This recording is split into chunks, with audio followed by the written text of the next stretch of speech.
بیننده های بسیار خوب، عرض ادب و احترام به شما. من خلیل عیار هستم و شما را در بخش دوم برنامه فلسطین خوش آمدید میگم و در این بخش شما میبینین که تاریخ فلسطین از کجا شروع شده و به کجا ختم میشه. امید تا ختم برنامه با ما باشین. از نظریات، پیشنهادات و انتقاداتتان ما را محروم نسازین. تشکر از شما.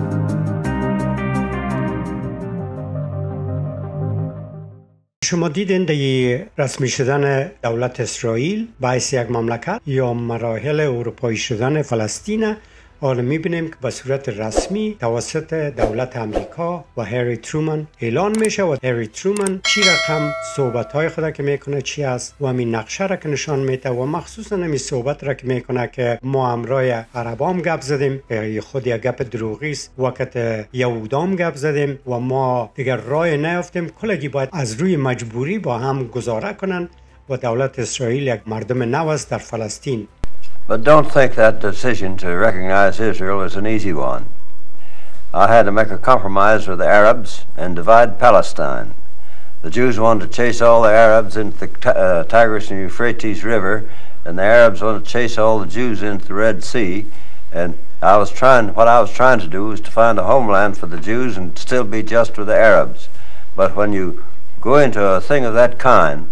the people you help most are the ones that get most angry with you.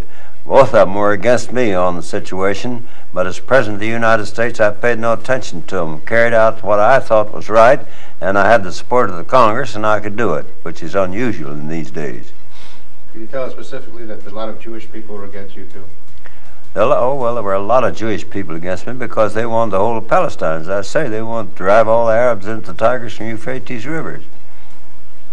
در حالی که یک اعلان است که با عدم سواد مردم مسلمان در منطقه و در زمان ما را تشخیص کرده نمیتونیم که اهداف اصلی انگلیس‌ها در شروع و ادامهش توسط دولت امریکا که بعد از جنگ دوم جهانی تصمیم گیر جهان است در جای انگلیس‌ها شیشتاله. ما شما میبینیم که اینام ادامه سیاست انگلیس‌ها را دارن و اروپایی شدن فلسطین به صورت رسمی اعلان میکنن.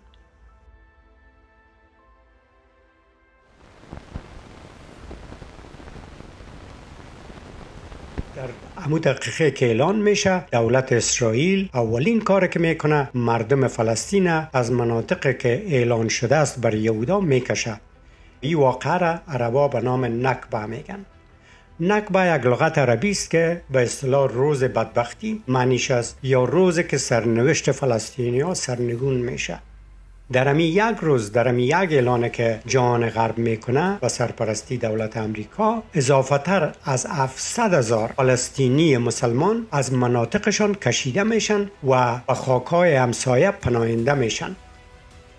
و این کار به زور توپ و تفنگ سرشان عملی میشه. همین مؤسسه نوی که به نام ملل متحد ساخته شده، اینا کدام صدای خود نمیکشن، فقط همیش چوب شیشتن و سیل میکنن و به دولت نو اسرائیل حق میتن که تمام تصامیم به شکل خودخواه و به شکل که به مفادشان بگیره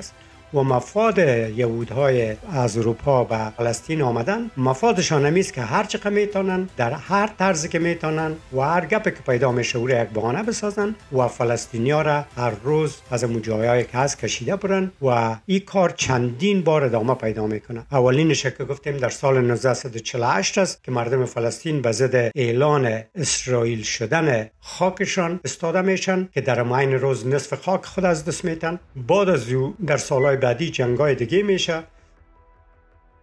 چون مناطق شرق میانه اینا به نظر ملل متحد هم نظر نیستن و فعالیت میکنن، مخصوصا فعالیت های نظامی که با اسرائیل جنگ کنن و اسرائیل از فلسطین بکشن و خاکای فلسطینی ها را بگیرن، ولی با عرض تأثیر موفق نمیشن. دلیل از اینکه موفق نمیشن این است که ممالک شرق میانه نه در اون زمان قدرت نظامی داشت، آمادگی جنگی یا هیچ چیز دیگه نداشته و تا حالیام به مو شکل ادامه داره. یعنی بایی که ممالک شرق میانه تعدادشان هم از نظر نفوذ هم از نظر سرمایه زیادتر از اسرائیلیا بود، ولی عدم دانششان، آمادگیشان و تصامیم جنگی که مردم اروپا میگیره با ممالک شرق میانه بسیار متفاوت است. ممالک اروپایی همونطور که گفتیم که اسرائیل آل یک قسمت از او است، اونا در پلان‌های جنگی خود همیشه آمادگی دارن، از نظر نظامی آماده هستند که با مردم بجنگن، ولی ممالک شرق میانه همیشه آمادگی ندارن و از روی احساسات و عصبی شدن جنگ میکنن و همونطور است که اگر ما به تاریخ بریم میبینیم که تمام ممالک عربی که با هم همدست شدن که به ضد اسرائیل بجنگن کلشان شکست خوردن. نه تنها شکست خوردن بلکه خاک‌های مناطق خودشان هم اسرائیلیا گرفت که صحرای سینا در مصر بود، مثلا گلدن هایت یا تپه‌های طلایی که از سیریا بود رو هم گرفتن، یک قسمت لبنان گرفته شد، یک قسمت از اردن گرفته شد که بعدها همین ممالک عربی و عذر زاری همین زمینای خود پس از یهودا گرفتن و بالمقابلش با یهودا صلح دوستی کردن. اگر در غیر از او اسرائیلیا همون زمینا را نمیدادشان. و حالا که ما شما میبینیم بعد از سالهای متواتر، اگر شما نقشه دیروز و امروز فلسطین ببینین، شما میبینین که تنها دو قطعه زمین که یکی به نام غزه و یکی به مناطق بیت المقدس است، آبهای که در نواحی دریای اردن است، این را هم یهودا یا اسرائیلیا زیر تسلط خود دارن و تصامیم ای که در همین دو منطقه فلسطینیا چطور زندگی کنن، با کدام شرایط زندگی کنن، در کجاها زندگی کنن، این هم به دست اسرائیلیاست. نه تنهایی به دست اسرائیلیاست بلکه در خاک‌هایی که فلسطینی‌ها زندگی میکنه که یاد کردیم، در اینجا هم اسرائیلیا امروز فعالیت‌های بسیار زیاد دارن که مردمای نوی که از اروپا یهودیا میاین، حتی در بیت المقدس هم که به نام فلسطین نشین به صورت رسمی در ملت متحد شامل است، در سال گذشته 10-15 سال 20 سال اسرائیلیا هر روز تعداد یهودها را در این مناطق زیادتر میسازه، خانه‌های فلسطینی‌ها را میگیره، زمین‌هایشان را میگیره، به نام‌های مختلفی که این مناطق در سر تپه است برای ما مشکلات داره، یا از نظر تاریخ یهودا یک جای مقدس است برای ما، وقتی که گرفت بعد از او در جمله زمین‌های اسرائیل را شمار میکنه و پس قبالهش به یهود نشینایی که جدیداً از دیگه اروپا از دیگه جایا میان به اونا میته و در حقیقت پلان اسرائیل امی است که تمام فلسطین و خاک‌های که تا امروز هم در فلسطین است او را یهود نشین بسازه و آهسته آهسته مو پلان به اصطلاح اروپایی شدن اسرائیل تکمیل کنه. یعنی خاک‌های کوچک هم که وجود داره تا احتمال زیاد داره که در 20 سال دیگه از بین بره. و حال ما شما باید یک مثال خوب همین واقعی که بعد از 7 آگوست صورت گرفت، این را میتونیم به یک مثال بسیار خوب و روشن در امروز ببینیم. همونطور که گفتیم آزادی خواهای فلسطین از روز که اروپایی شدن فلسطین توسط بلفور اعلان شده تا به امروز جنگ هایشان ادامه داره و حمله 7 آگوست هم در جمله از امو جنگ هاست. ولی ما میبینیم که بعد از او حمله برخورد دولت اسرائیل با فلسطینی ها و هم موقف گیری جهان غرب در این مسئله چی بوده، تا ببینیم که همون پلان های را که اینا از اول داشته واقعا ما یک تخمین درست کردیم یا نه. شروع از این واقعه در غزه است. غزه را مثل یک مستطیل فکر کنین که از شمال و شرق با اسرائیل همسایه است، از طرف جنوب با مصر و در غرب با بحر رابطه داره، ولی از هر 4 طرف زیر تسلط دولت اسرائیل است و هیچ حرکتی در اینجا توسط فلسطینی هایی که در این مناطق زندگی میکنه صورت گرفته نمیتونه. یعنی مردم از این منطقه با کشتی نمیتونه بشینه به بر بره، مردم از این منطقه نمیتونه که از غزه برن به بیت المقدس. بنان ما شمایی را گفته میتونیم که مثل یک زندان است که 4 دیوال داره و تنها چیزی که بر از اینا داده شده هوای آزاد است. دیگه اینا کدام حق ندارن. حتی نل آب هم که دارن برای نوشیدن خود نلش در اسرائیل است، از او جواز میشه. یعنی اگر دولت اسرائیل مثل که امروز تصمیم گرفته نلش بسته کنه، فلسطینی ها آب هم ندارن. حالا ببینیم که امی واقع امروز که تا فلسطین جریان داره عملا چی نتیجه میده و نتایجش برای فلسطینیا چی است که در اوج زندگی میکنن، نتایجش برای اسرائیلیا چی است، نتایجش برای جهان غرب چی است. بسیار ما خود ما سرمای تجربه شده که اگر ما در یک جای باشیم که او زیر بم باشه هر روز برای تقریبا 4 ماه، اگر در روز اول دوم سوم او را اعلان نکردیم و در بحر خود غرق نکردیم برای تلاش زنده ماندن یا به یک جای دیگه خود نرساندیم، حداقل تا به 1 ماه 2 ماه 3 ماه این کار میکنیم. و عملی شدن این کار یک واقعیت با خود داره و اویی است که با این بمبارد امو خاک غزه از بین میره، خانه های مردم در غزه از بین میره، شفاخانه هایی که هست در غزه از بین میره، به اصطلاح بقالیا و دکان هایی که مردم از این سودا میگیره و همون مکاتب را که خود مردم فلسطین برای خود ساختن در یک سطح پایین میشینن و در اوج درس میخوانن، او دیگه تا حال همش از بین رفته و غزه دیگه جای زندگی نیست. بناهن به صورت طبیعی نه تنها انسان ها، حتی حیوان هایی که در غزه هستند میخواین که یک راه بر خود پیدا کنند که براین و با برآمدنشان غزه خالی از انسان میشه، غزه خالی از فلسطینی میشه، فلسطین خالی میشه. همین قسمتش که به اصطلاح 5% فلسطین هنوز مانده در آخر از 100 سال.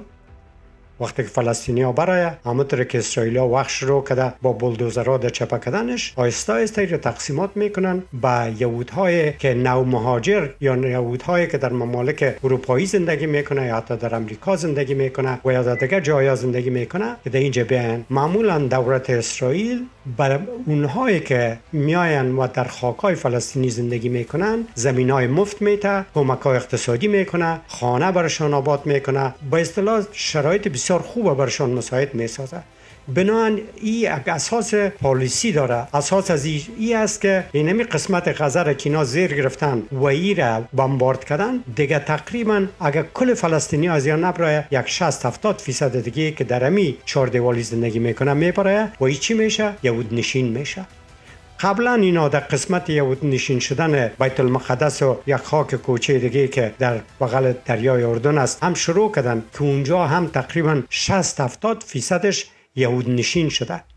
بناهن دولت اسرائیل فعالیتش است که خاک‌های باقی مانده فلسطینی را که فلسطین نشین هستند او را هم به اینمی شکل از بین ببره، با بمباردمان، با قطع آب، با اینکه زندگی مردم بسیار سخت برش بسازن و وقتی که اونا براین یک زندگی خوب برای مردم یهود بسازن که اروپایی شدنش تکمیل بسازن. و در این قسمت موقف اروپا چی از جان غرب، ممالک عیسوی چی است؟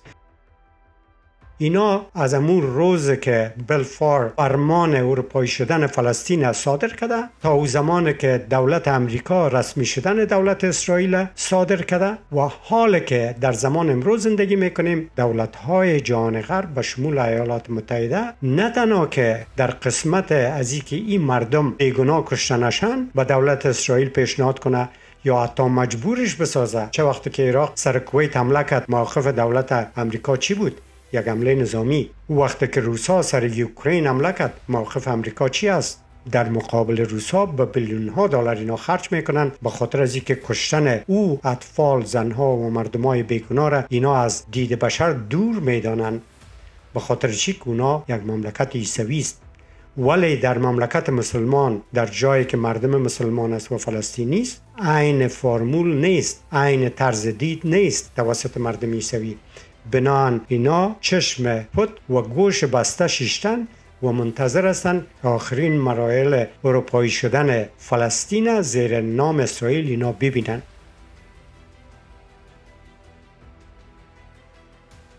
خب حالا دیدیم که جهان غرب با او چشمه که مردم عیسوی را میبینه و کمک‌هایی را که مردم عیسوی را میکنه، کمک‌هایی که مردم یهودی را میکنه، در قسمت مسلمان‌ها تر نیست. همین مثال فلسطین یک مثال بسیار خوبش است.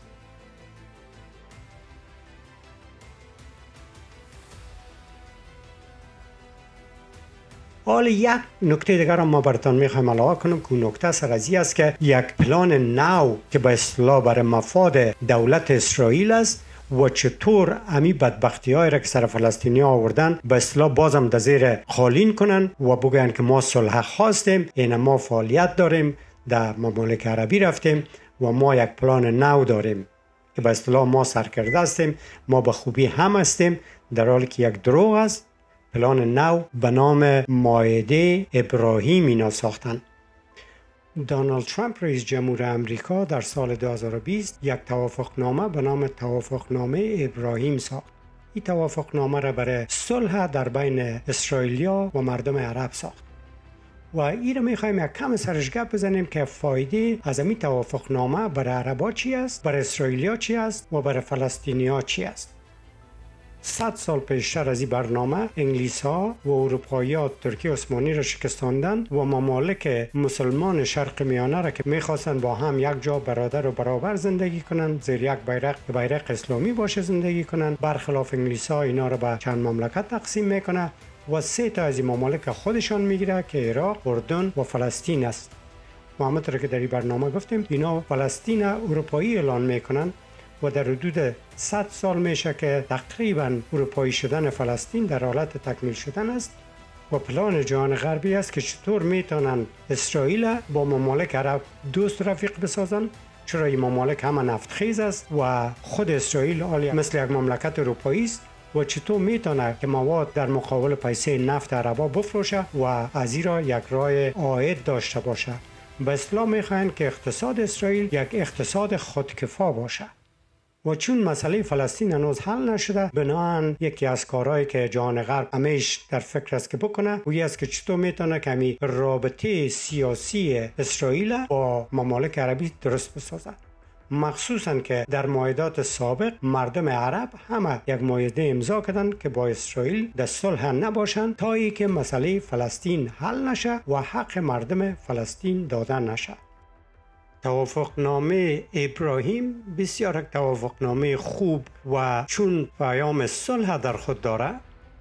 بسیار خوب است که مردم بتواند در صلح و صفا و صمیمیت با هم همیشه وقت زندگی کنند. ولی اصل مشکلی است که هنوز فلسطینیا به حق خود نرسیده، نه تنها به حق خود نرسیده که در این برنامه برای فلسطینیا هیچ کدام حق داده نشده و این را در این برنامه ببینین، از زبان رئیسش بشنوین که این شخص مسئولیت فلسطین در فلسطین داره و در مسائل ملل متحد و حقوقهای فلسطینیا این صحبت میکند. مطابق گفته اسماعیل هنیه رئیس حماس، در توافقنامه ابراهیم برای مردم فلسطین هیچ چیز داده نشده که از حقوقشان حمایت شود یا خاکشان بهش پس داده شود یا فلسطین به صورت رسمی شناخته شود، بلکه این توافقنامه برای بازی دادن مردم عرب ساخته شده که دو اسرائیل و فلسطین حتی مطرح هم نشده. این شما و این هم ترجمه توافقنامه ابراهیم.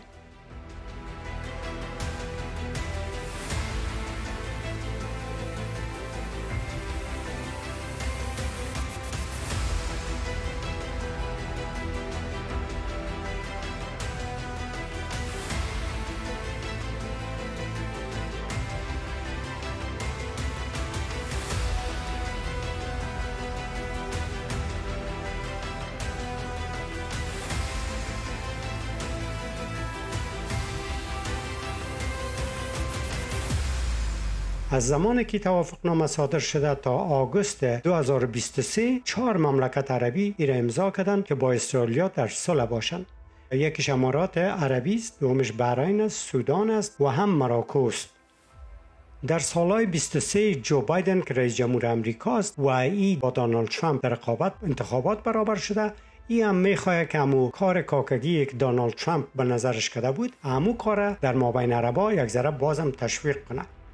و تشویق کردن از این به این است که متواقی ممالک عربی را امضا کنه و به این طریق آهسته آهسته قصه فلسطینیا فراموش شود و فلسطینیا به حق از میدان برآیند. همی است که مردم فلسطین در غزه از این واقعیت بسیار پریشان هستند، نگران هستند و خوف دارند که چرا دیگه ممالک عربی فلسطینیا را اتر به حق میکشند. و این است یکی از دلایل که مردم فلسطین زیر نام حماس سر اسرائیل حمله میکنه. حمله از اینا یکی از دلایلش همی است که به اصطلاح یک غضب را در بین بیارن، یک حالت را در بین بیارن که به این طریق صدای خود بلند کنن با مردم دنیا که به اصطلاح ما از بین بیخی کشیده شدیم و حقوق ما که ما کی هستیم، فلسطین کی است، بیخی به دست فراموشی سپرده شده. البته ما همه شاهد از این واقعیت هستیم و امیدوار هستم با تحلیلات از این مسائل و واقعات بعدی از که میآید بتونیم تحلیل کنیم که مردم مسلمان، امنیت جان مسلمان، امنیت حدود اراضی مردم مسلمان در جهان غرب و امنیتش برای مردم جهان غرب چی است. یکی از سوالات بسیار مهم که از طرف جهان غرب به دنیا ارائه شده و این است که آیا یهودها حق دفاع از مملکت خود دارن یا نه؟ و ما میخوایم این را ببینیم که همین گپا که میزنن آیا واقعا اسرائیل از حقوق خود دفاع میکنه یا ایست که میخواید که فلسطین بیخی از بین ببره، تمام غزه را از دست مردم فلسطین بگیره و او را یهود نشین بسازه. اولین چیزی که ما دیده میتونیم اویی است که میبینیم اخبار جهان غرب به اسرائیل سرازیر میشن و اولین کاری که میکنن به خاطر واقعیتی که در اسرائیل آمده با اینا غم شریکی میکنن و نه تنها او به زودی که تیر میشه جهان غرب و اخبارش راجع به اصل مشکل و بدبختی که فلسطینیا دارن هیچ گپ نمیزنن. تمام صحبتشان سر 1400 نفر است که کشته شده و حتی رئیس جمهور امریکا قوای نظامی امریکا را امر میکنه که در مدیترانه و خلیج فارس بیاین و در اینجا آماده باشن برای جنگ. و هم نتانیاهو تقریبا 100,000 عسکر یهودی را به حالت حاضر باش میاره. اینجاست که نتانیاهو به بمباردمان غزه شروع میکنه و این بمباردمان یک بمباردمان منطقوی است، یعنی تو نیست که اینا یک تعمیر زیر مرمی خود بگیرن یا یک شخص زیر مرمی خود بگیرن یا کارهای بکنن که محدود به او مردهایی که اینا فکر میکنن سرش حمله کرده بسازن، بلکه این بمباردمان یک بمباردمان منطقوی اعلان میکنن و از یک طرف که غزه با دولت اسرائیل سرحد داره شروع میکنن و به این ترتیب که میبینین این بمباردمان میکنن تا به سر آخرش.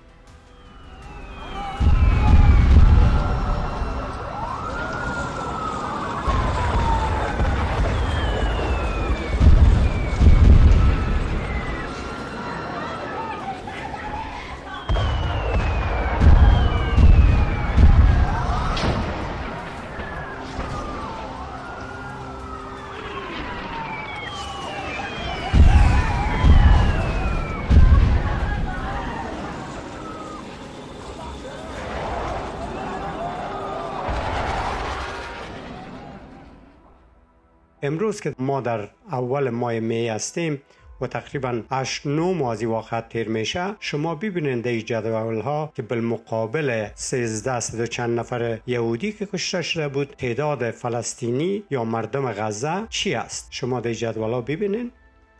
همین قتل عام روز مردم غزه بر سر دنیا آیسته آیسته میپیچه و شما در اینجا که میبینید مردم در همه دنیا به شمول جهان غرب، حتی در فاکولته ها و یونیورسیتی های مهم هم مملکت امریکا، هم انگلستان، هم جرمنی و هم دیگه ممالک اروپایی، شما میبینید که هر روز این صدا بلندتر میشه که فلسطین آزاد بسازین، حق فلسطین بتین، یک زن و طفل بیگناه فلسطینی رو نکشین. ولی بالمقابل از دولت های جهان غرب مخصوصا ایالات متحده و انگلستان، اونهایی که تصمیم گیر هستند، هیچ کدام صدای نبر آمده. اگر یک صدا برآمده یک صدای ساختگی وارد، همه میگن که باید اسرائیل متوجه باشه، در حالی که بعد از گفتن اتهامات یک جمله رئیس جمهور امریکا، وزیر خارجه انگلستان و اونهایی که تصمیم گیر هستند در این جنگ که اسلحه میتن، پول میتن از جهان غرب به اسرائیل، اینا ما یقین دارم که روز 10 دفعه به نتانیاهو زنگ میزنن و برش میگن که کجا را زیادتر بزنی، چطور بزنی، چرا اینا میفهمن خود جهان غرب در اینجا نفرایی داره که میبینن که در مابین غزه چی واقعیت است،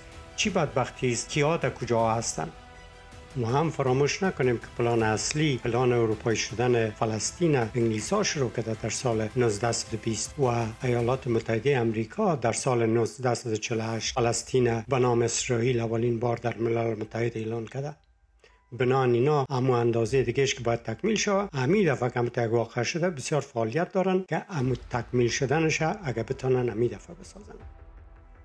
شما ویدیوها را ببینین، شما تصویرها را ببینین، شما اخبار را ببینین که در مابین 9 ماه گذشته چقدر فلسطینی زن، مرد و طفل بیگناه کشته شده، چقدر شفاخانه ها بسته شده، چقدر مکاتب بسته شده و این بمباردمان های منطقوی تمام جایی که فلسطین نشین است او را از بین برده. مردم فلسطین امروز هیچ چیز ندارن، برایشان هیچ چیز نمانده. شما فکر کنین که در مابین 9 ماه اینا زیر بمباردمان هستن، شو خو ندارن، روز خو ندارن، ویش که میمره از بین میره، ویش که زنده است زخمی میشه جای نداره که بره زخم خود دوا کنه، ویش که گشنه به سرک ها میگرده، به هفته ها، به ماه ها. شما ببینید تصاویر از این مردم که به چی حال است. از روی امو پلان اول یا از بین رفتن فلسطین 100% اینا میخواین امروز. چرا اینم تمام مدارکش که شما را به چشم دیده میتونید،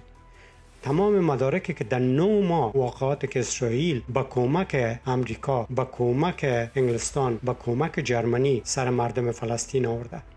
در این حالت که مردم فلسطین اصلا یک چاقو ندارن که برای خود یک دانه زردک توته کنن و شما میبینن که سر از این مردم چی بمبا مفته، چی حالت آمده.